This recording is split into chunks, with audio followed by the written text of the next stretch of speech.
You press the knife down on a ripe tomato and the skin dimples and slides and does not open. So you press harder. The tomato bursts. That is not a bad knife.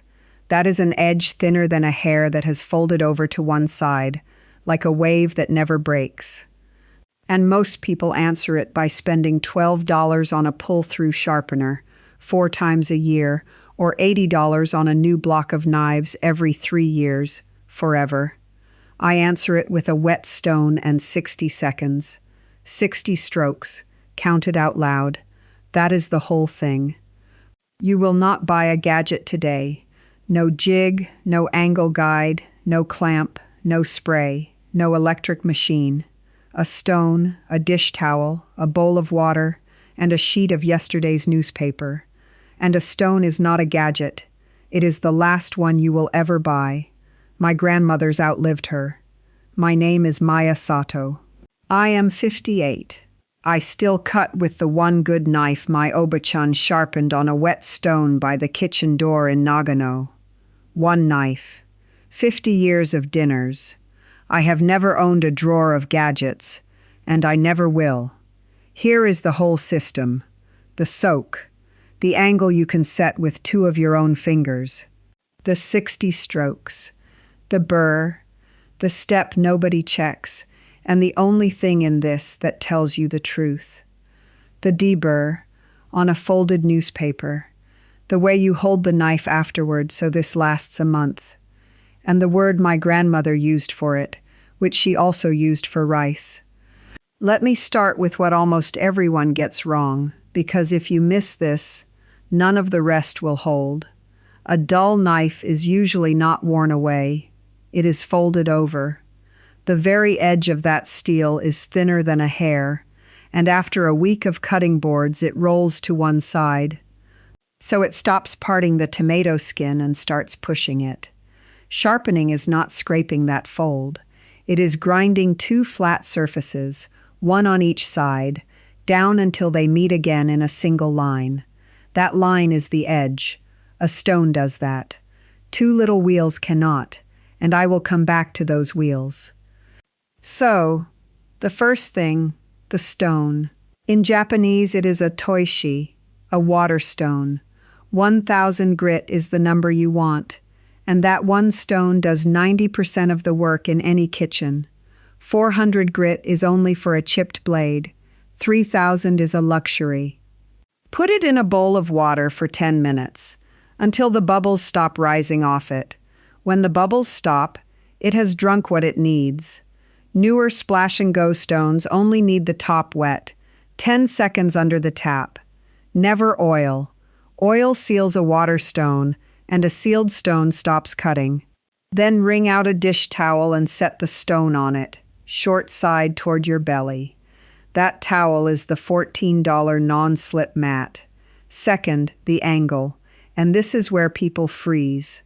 15 degrees. That is the Japanese angle, and it is why these knives cut the way they do. You do not need a protractor. Lay the blade flat on the stone, then lift the spine, the blunt top edge, about 1/2 inch off the surface, on a knife 2 inches tall.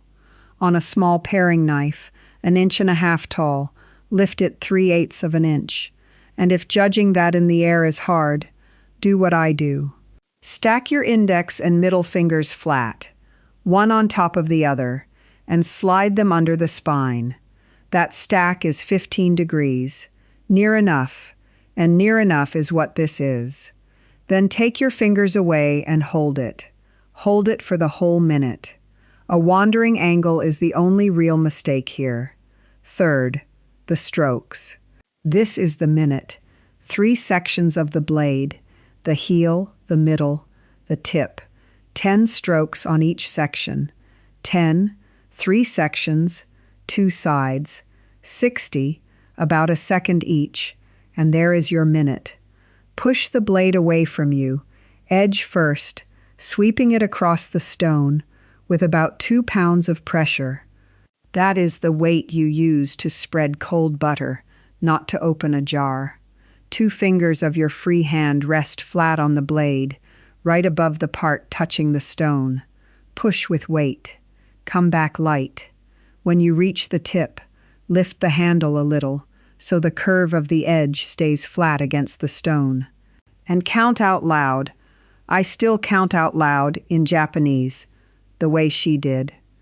Keep the stone wet, and that gray milk building up on the surface. Leave it. That is not dirt. That is the abrasive doing the cutting. Now those two little wheels. A pull-through sharpener with carbide teeth does not sharpen. It tears. It rips metal off both sides and leaves an edge like a tiny saw, and it feels sharp for 2 days on a tomato. Then it is gone, and you have less knife than you started with. $12, 4 times a year, and in 3 years the blade is narrow and dished, and you are back buying the block. That is not a bad product. That is the product working exactly as designed. Nobody in the business of selling knives has ever wanted you to own a stone. Fourth, the burr. This is the step nobody checks, and it is the only honest test you have. When you have ground far enough on one side, a thread of metal folds over onto the other side. You cannot see it. You can feel it. Wipe the blade, turn the edge away from you, and drag your thumb gently across the edge, from the spine down toward the edge, across it, never along it. It feels slightly rough, like the back of a stamp. Run your thumb that way, down the whole length. If you feel it from heel to tip, you have reached the apex on that side. Turn the knife over and do your 60 on the other, and if one section has no burr, that section is not sharp, and no amount of work on the rest will fix it. Go back and give it 10 more. The next step is the one people skip completely, and it is the whole difference between a knife that is sharp tonight and a knife that is sharp in a month. But first, the word. In Japanese, the verb for this is togu, to sharpen. My Oba-chan said it every April, sitting on the step outside the kitchen door, with the stone in a chipped bowl and the persimmon tree dropping leaves on her sleeve. And she used that same verb, togu, for washing rice. Komeo togu. You sharpen the rice. I did not think about it for 40 years. Then one morning I understood her. You are not cleaning the rice, and you are not cutting the steel. You are rubbing a thing, patiently, until it becomes what it is supposed to be. So, fifth, taking that burr off. It is still hanging there, and if you leave it, it snaps off in your first onion, and you are dull again by Thursday. Alternating light strokes, 5 on one side, 5 on the other, then 3 and 3, then 1 and 1, with no pressure at all, just the weight of the blade falling on the stone. Then strop it. Fold a sheet of newspaper into 4 on the counter and draw the blade backwards across it. Spine leading, edge trailing, 10 passes each side. If you have no newspaper, turn a coffee mug upside down and use the rough unglazed ring on the bottom. 5 light passes each side, edge trailing, always trailing. That is a leather strop in your cupboard, holding your tea every morning. Sixth, the test, and do it over the sink. Hold a sheet of newspaper up by one corner, hanging in the air, and slice down through it. A sharp knife takes a clean ribbon off it and makes almost no sound. A dull one folds the paper and tears it. Then the kitchen test. Set the blade on a tomato and draw it back once with no weight on it at all, just your fingers guiding it. The skin should open under the blade's own weight. If it dimples, you missed a burr somewhere.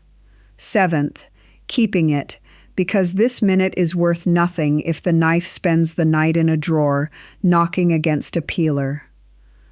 Never the dishwasher. The heat and the detergent dull the edge and the water gets into the handle. Never a glass board, never stone, never ceramic. Those are harder than your steel, and they flatten a new edge in one meal. Wood or a plastic board, nothing else. When you sweep the chopped onion off the board, turn the knife over and scrape with the spine, never the edge. Wipe it dry the moment you finish, not later. Store it on a magnet, in a wooden block, or in a sleeve you fold out of cardboard and tape shut in 30 seconds. And a honing rod, if you have one, is not sharpening. It only straightens that fold back up. 5 passes on the rod each week, 60 strokes on the stone once a month. One last thing about the stone itself. It wears hollow in the middle, like the step of an old house, and a hollow stone puts a rounded edge on your knife, no matter how perfectly you hold that angle. So draw a grid of pencil lines across the face of it. Then rub it face down, wet, on a concrete step or a paving slab outside, 20 circles. When the pencil marks are gone, the stone is flat again. That costs nothing, takes 2 minutes, and you do it twice a year. So let me say the whole thing once more, slowly, so you can write it down. 1,000 grit stone, soaked 10 minutes, until the bubbles stop. Stone on a wrung-out dish towel, spine lifted 1/2 inch off the stone, 2 fingers stacked flat, for 15 degrees, heel, middle tip.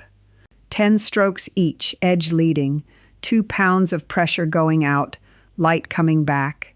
60 strokes one side. Feel for the burr, from heel to tip. Turn it over, 60 more. Then alternating light strokes, 5, 3, 1, each side. 10 passes on folded newspaper, edge trailing. Test on newspaper held in the air.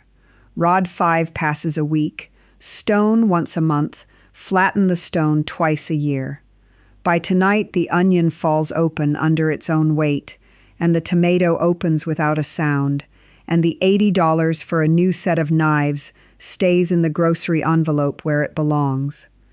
1 minute, 1 stone, nothing bought. Now tell me yours. Every kitchen has one trick nobody taught the owner. Write yours below, and tell me where you are watching from. I read every single one, and the whole method is written out at the top of the comments if you want to copy it. Next time, a bowl, cold water, and the other thing my obachan sharpened. Until then, waste nothing, take care of your kitchen, and it will feed you well. 15 degrees, 60 strokes, feel for the burr, 60 more, strop on newspaper. That is the whole thing in one sentence.